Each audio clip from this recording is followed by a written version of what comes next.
یہ ہے وقت۔ اب شادی ہوئی، اس کے بعد بات آگے بڑھی، اس کو انسان کو لگا تو اس کو اللہ سے لو لگانا چاہیے، اس کے لیے مسجد، اور مسجد میں امام صاحب کی تنخواہ، اور مسجد میں دیا کا جلنا، اور مسجد میں قرآن کا پڑھانا سب مفت موجود ہے، آپ جائیے جا کے نماز پڑھیے۔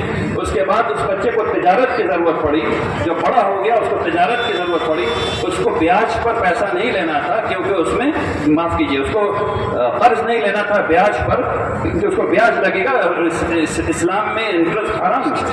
تو اس نے کیا کیا، وہ وقت کے پاس گیا، وقت نے اس کو تجارت کرنے کا پیسہ دیا، اور پھر جب وہ کامیاب ہو گیا تو اس نے اس پیسے کو واپس کیا۔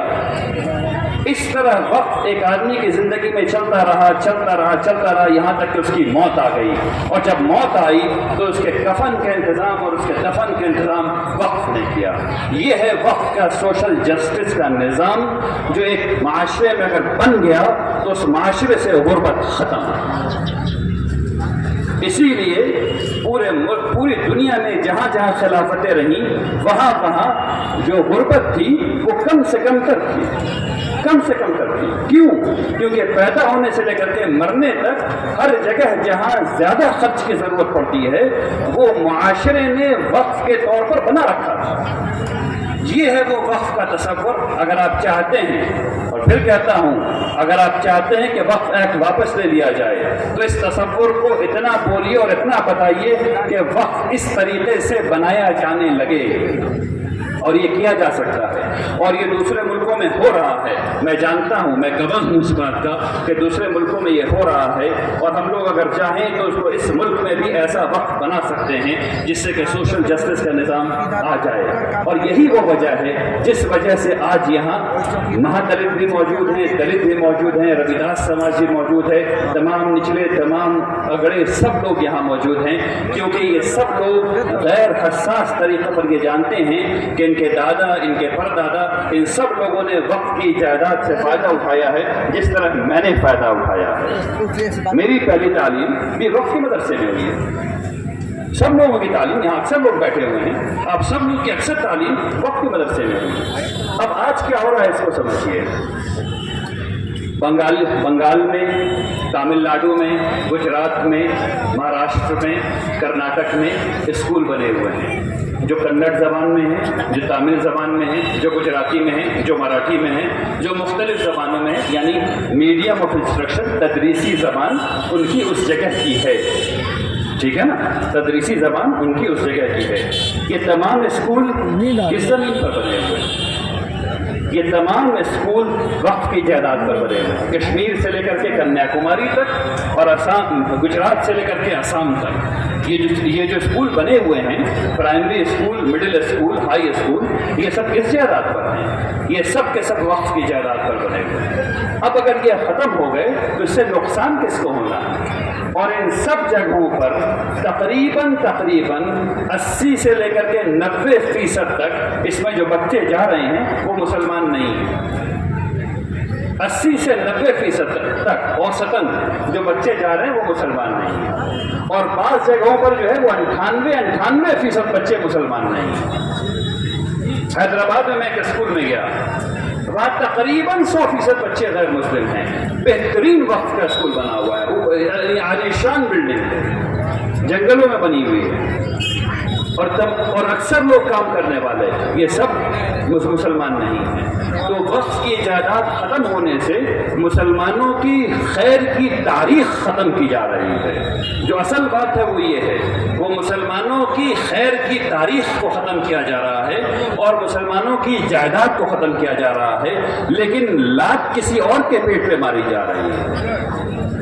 اصل بات یہ ہے کہ لات کسی اور کے پیٹ پہ ماری جا رہی ہے جو دکھ نہیں رہا لوگوں کو، ابھی نہیں دکھ رہا، لیکن دکھ جائے گا بہت جلد۔ اگر یہ ایکٹ رہ گیا، میں آپ کو بتاؤں، مولانا مظہر الحق یونیورسٹی، پھر دوبارہ کہہ دیتا ہوں، مولانا مظہر الحق یونیورسٹی، اس میں آخری دفعہ جب میں نے چیک کروایا تھا تو 32 بی ایڈ کالجز تھے، اس میں 80% سے زیادہ طلبہ ہر بی ایڈ کالج میں، یعنی نمبر اس سے زیادہ ہے لیکن میں اور محتاط ہو کے کہہ رہا ہوں کہ 80% سے زیادہ طلبہ غیر مسلم ہیں. آج غیر مسلم ہیں. ان سب لوگوں کو ٹیچر بننا ہے. بی ایڈ کریں گے تب ٹیچر بنیں گے. یہ 32 کے 32 کس کی جائیداد پر بنے ہوئے ہیں؟ اب آ جائیے دوسرے نقطۂ نظر سے. اس ملک میں کشمیر سے لے کر کے کنیا کماری تک اور گجرات سے لے کر کے آسام تک ہزار سائنس کالجز ہیں جو وقف کی جائیداد پر بنے ہوئے ہیں، جس میں اکثریت غیر مسلم پڑھ رہی ہے. وقف کی جائیداد پر کامرس کالجز ہیں جس میں پڑھ کر کے لوگوں کو چارٹرڈ اکاؤنٹنٹ بننا ہے، نہیں بن سکے. وقف کی جائیداد پر بی اے کے کالجز بنے ہوئے جس میں بیچلرز آف آرٹس کرتے ہیں. اب لوگ جو ہے وہ ڈسکوری نہیں کر سکیں گے کیونکہ وہ ختم ہو جانا ہے. اسی طریقے سے میڈیکل یونیورسٹی، میڈیکل کالجز، یہ سب وقف کی جائیداد پر آج بنے ہوئے ہیں، اور جس کے بینیفیشری، جس سے فائدہ اٹھانے والے اور بالکل صحیح طور پہ فائدہ اٹھانے والے ہمارے وہ بھائی ہیں جو یہاں موجود ہیں. اور وہ اس لیے بھی موجود ہیں کہ ان کو حس ہو گیا ہے، ان کو آواز آ گئی ہے کہ یہ ختم ہو جائے گا تو ان کی کمیونٹی کے لوگ اس سے محروم ہو جائیں گے، اس سے فائدہ نہیں اٹھا سکیں گے. یہ وہ بات ہے جو آپ کو بتانی ہے. وقف کے ہاسپٹلز ہیں کشمیر سے لے کے کنیا کماری تک ہر جگہ موجود ہیں، اور اس میں وہی لوگ فائدہ اٹھاتے ہیں جو ہاسپٹل کے ارد گرد رہتے ہیں. آپ کو پتا ہے کہ ان ہاسپٹل میں 80% سے زیادہ کن کا علاج ہو رہا ہے؟ وہ مسلمان نہیں ہیں، اور یہ سارے ہاسپٹل بند ہو جانے ہیں تو نقصان کس کو ہونا ہے میرے بھائی؟